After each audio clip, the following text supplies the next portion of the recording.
దీప అయితే వంట చేయడానికి ఒక ఇంటికి పనిలోకి వెళ్తుంది. ఇక ఆమె అయితే అక్కడ ఉన్న ఆమె కాలు మీద కాలు వేసుకుని ఇలా అంటూ ఉంటుంది, నువ్వు నిజంగానే వంట బాగా చేస్తావా, పని కోసం నువ్వు అలా చెప్తున్నావా అని చెప్పి అంటుంది. లేదమ్మా, నేను వంట బాగా చేస్తానమ్మా అని చెప్పి దీప అంటుంది.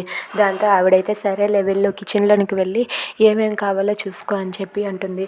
ఇక దీప కిచెన్లోనికి వెళ్ళి వచ్చి, అమ్మ సరుకులన్నీ దగ్గరికి అయిపోయాయమ్మా అని చెప్పి అంటే పక్కనే ఒక సూపర్ మార్కెట్ ఉంది, కాల్ చేస్తే తీసుకువస్తారు అని చెప్పి అంటుంది. అది వినగానే సరే మేడం, తీసుకుని రమ్మని చెప్పండి అని చెప్పి అంటుంది. ఇక ఆ మేడం అయితే సరుకుల కోసం ఫోన్ చేస్తారు. ఇక ఆ డెలివరీ బాయ్ తీసుకువస్తాడు. దీప డోర్ ఓపెన్ చేయగానే డెలివరీ బాయ్గా కార్తీక్ ఉంటాడు.